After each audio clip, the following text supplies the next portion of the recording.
Hi, welcome to the recap of Jim and the Holograms from 1985 to 1988, and there are spoilers, and so without further ado, let's begin. So, episode 1 begins at the Archipolis Tower in Los Angeles, where everybody is meeting a brand new band, the Holograms. There are fans, photographers, and reporters everywhere, and here comes the iconic vehicle itself, the Rock and Rollin' Roadster. Once the car was parked, one of the holograms steps out of the car. Aja is out first, as she was blowing kisses to her fans. Next one out is Shayna, and as you may have guessed it, they've been childhood friends since. Next one out is Kimber, she's Jerrica's sister, and as the fans continue to cheer on, the last one out is Jim, the leader of the band herself. As the fans continue to cheer on both Jim and the band, but what nobody doesn't realize is that in reality, Jim is really Jerrica Benton. And as she was about to be interviewed by the press, we had to go back in time to how it all started. It started with Emma Benton's funeral on May 31st of 1985. Now you're probably wondering who was Emmett Benton? I'll tell you. He's Jerrica Kimber's father. So now it's time for everyone to leave because also there was Rio. He's Jerrica's longtime childhood friend and her boyfriend. And also there was the guy that used to be Emma's assistant once upon a time. I'm talking about the ever ruthless Eric Raymond. So Eric was approaching Jerrica, who was upset, and he told her if there's anything that she needs, and if there's anything he could do to help her, he was there. So although she appreciates it, the only person that's not amused at all was Rio. So Rio approaches Eric to tell him that she doesn't need any help, even though Jerrica appreciates it at a time of need and a time of grief. So they head back home, both Rio and Jerrica. So meanwhile, at the Starlight House. Now, the house, by the way, since 1977 has been converted into the Starlight Foundation for Foster Girls Charity. It has been a charity ever since. More about it later. There's Kimber sitting in the window while everybody else is doing dusting, vacuuming. That's Usher's job, by the way. Rio is doing all the repair work, and Jerrica is doing all the plumbing work. Unfortunately, things didn't go the way as planned, so upstairs in the bedroom, while Mrs. Bailey, the housekeeper, is drying Jerrica's hair, the others are discussing issues. Sheena, however, said if they had the money, they would have fixed up the place because it's practically falling apart, the house, that is. Anyway, it's Mrs. Bailey, the friend of the Bens and also the housekeeper, made a suggestion to Jerrica that since both her and Kimber's late dad had always borrowed money, and she owns Starlight Music now, so she suggested that Jerrica should head straight there. So after getting dressed, Jerrica, who follows Mrs. Bailey's suggestion, head to Starlight Music that she now owns. Because once upon a time it once belonged to Jackie, who's Jerrica and Kimber's mother, but we'll learn more about it later. But right now, Jerrica heads inside of the lobby only to find out that there's a problem, that the Starlight Music has a new guard because when Jerrica found out what was going on, that Harry, the guard, has just been replaced thanks to that creep Eric Raymond. And if things couldn't get any worse, that's when she heads upstairs to meet up with a receptionist who replaced Gloria, who also knew Jerrica. But before the receptionist could do anything about it, that's when Jerrica went face to face with Eric. First of all, she tells him that she needs to borrow some money, but unfortunately Eric refused. But not just that, but to annoy Jerrica even more, he, however, has an idea to make Starlight Music the most profitable and the most powerful company of all time. How's he going to pull that off? Well, he told Jerrica that he has a new band that can help with that, and that would be the Misfits themselves. And speaking of which, here they are now. The first one to appear was Phyllis Gabor, aka Pizzazz. Second to show up was Roxanne Perugini, or Roxy for short. Last but not least is Mary Phillips, aka Stormer. She's the last to appear. And as you may have guessed it, Jerrica's not exactly happy about it. Now, Jerrica, who's angry and annoyed, just told Eric to get them out of the office, but he refused. He seems delighted with this plan. As you may have guessed it, he has another idea. He said that he had already signed up the Misfits to be with the Battle of the Bands for a contest, in which would be held in the park the very next day. Of course, Jerrica would be turning 19 years old. Before Jerrica could leave, Eric told her that there's nothing she could do about it, but on the contrary, she herself has a plan of her own, but she's not telling Eric that. So after that, she left the upstairs office. Back at the Starlight House, that's when Jergasus in the upstairs bedroom looking in the mirror saying that there's no way that Eric's taking control now if she have anything to do about it. But luckily for her, she spotted a box for her on the dresser. Now inside were the Gemstar earrings that her and Kimber's late dad had created 3 months before he died.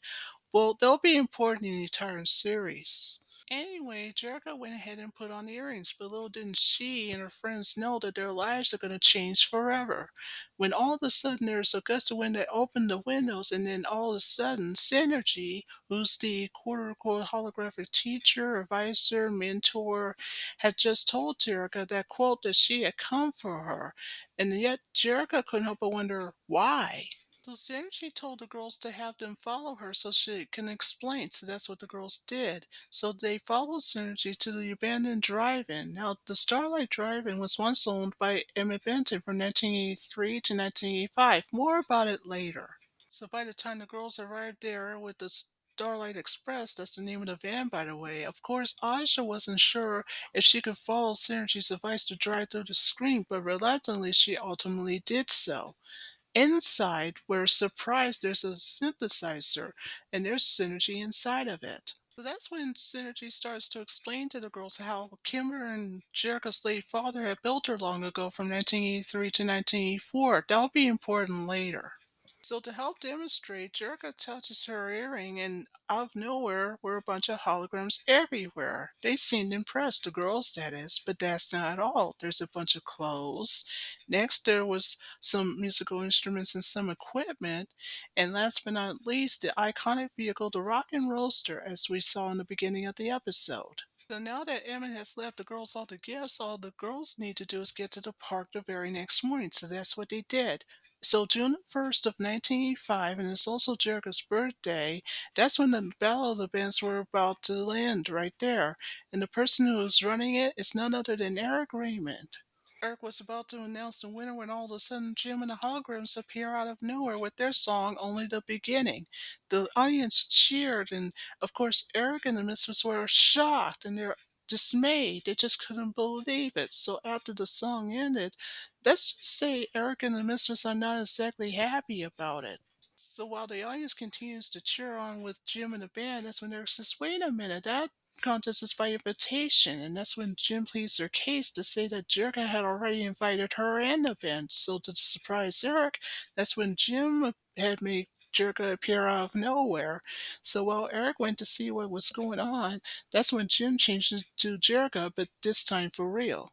Once Eric met up with Jerrica on stage, he starts berating her on being a much better owner than he does. So she snapped back by saying, how dare you rig that contest because she should know better than that. So he decided to make a bet with her.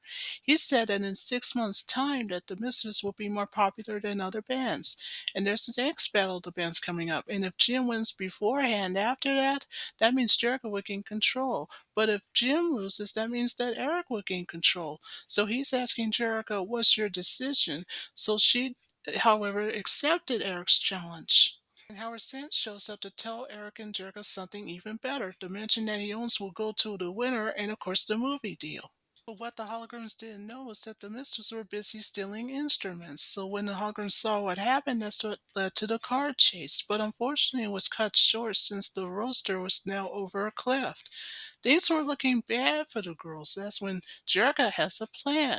Since Rio will be heading their way, so it's now up to Jerrica to project Jim with a little help from Synergy, of course. So anyway, back with Rio, who's driving his van, he saw Jim in the road, so he didn't hesitate to grab a rope and rescue Jerrica and the girls just in the nick of time. Back at Starlight Music's upstairs office, Eric, who's reading his newspaper, got upset. He then told the Misfits that not only did the holograms receive the popularity they earned, but the Misfits were lucky they didn't get arrested.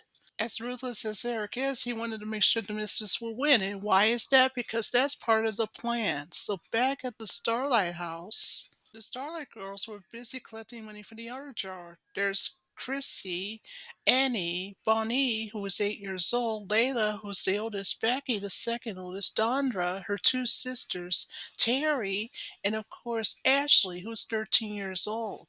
Meanwhile, in the basement, Rio was busy fixing the fuse box, but he didn't have much luck with it. So Jerrica, who comes downstairs later, she told him that none of this would be possible if it wasn't for his help. Of course, she wasn't kidding. So back at Starlight Music's upstairs office, Eric was talking to his right-hand guy, Zipper. And whatever favor that Zipper wants from Eric, well, let's just say Zipper will do anything if the price is right. So back at the Starlight House, Ashley got into trouble for stealing $30. So when Jerrica catches her in the act, she told her that the Starlight Girls had to decide on what to do with her. So later on, the Starlight Girls punished her for taking the $30. So in other words, Ashley has to earn her keep. Back in the basement, after Rio was having no luck fixing the fuse box, he told Jerrica the bad news. But he did agree that he'll come back the next morning to try again. But little didn't Rio know that the moment he left, Zipper, who's Eric's right-hand guy, starts breaking into the house. Upstairs in the bedroom, Jerrica was woken up by one of the Starlight Girls saying that there's someone breaking in, and it happened when she was downstairs drinking water. So Jerrica wasted no time to go downstairs along with Asha, Shayna, and her sister Kimber, and they head to the living room, and that's when they catch Zipper in the act. That's when Zipper looked at Kimber, and that's when he charged at her, and he accidentally bumped into her, which causes the lantern to fall on the floor, and then all of a sudden there was fire everywhere. Zipper jumped out of the window. Well, bad news, he got away, for now anyway. Things were looking bad for the girls. Will they get out in time? Well, we'll find out, but right now, that's the end of episode 1.